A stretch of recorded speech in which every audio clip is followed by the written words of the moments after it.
महामानव वसंत नाईक साहेबांना अभिवादन करतो। आज राज्याचे माजी मुख्यमंत्री हरित क्रांतीचे प्रणेते वसंत नाईक साहेबांचं आज 113वी जयंती आपण साजरा करत आहोत। आज खरं म्हटलं तर आमच्या बंजारा समाजामध्ये ते पहिले मुख्यमंत्री आणि आम्ही तर शेवट म्हणतो ज्यांनी हरित क्रांती घडवली। वसंत नाईक साहेबांचं खरं जर म्हटलं ते ग्रामीण भागातून त्यांचा जन्म झालेला होता आणि ग्रामीण भागातून आल्यानंतर ते स्वतः ॲडव्होकेट झाले। नंतर त्यांनी राजकारणामध्ये आले।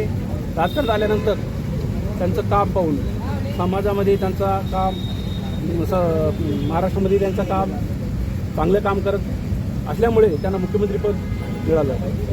11.5 वर्ष मुख्यमंत्री म्हणून महानायक वसंतराव नाईक साहेब राहिले। त्याच्यामध्ये हरित क्रांती घडवली।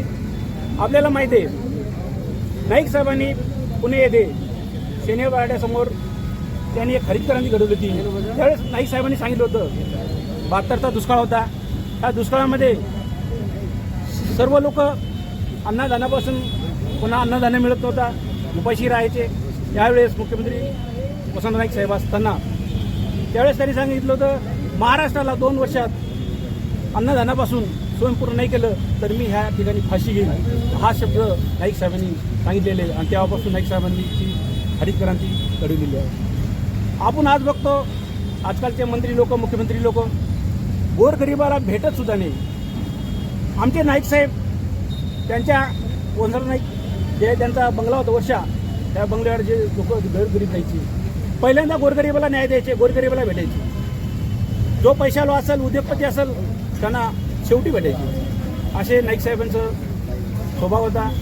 खरंच म्हटलं तर आज नाईक साहेब आमच्या समाजामध्ये आमच्यासाठी एक देव दैवत आहेत आणि आम्ही त्याचं फार मोठं आम्हाला असं वाटते नाईक साहेब आज असायला पाहिजे होतं। कारण आज बंजारा समाजाला जे बी नेते आहेत ते बंजारा समाज स्वतःसाठी जगणारे लोक आहेत, समाजासाठी जगणारे लोक नाही आहेत। समाजकारणातले लोक असतील, राजकारणातले लोक असतील, स्वार्थी लोक झालेले आहेत। समाजासाठी गोरगरिबासाठी आज आमच्या बंजारा समाजाची खरी परिस्थिती जर ग्रामीण भागात गेलं आज बी त्यांना रोड नाही, पाणी नाही।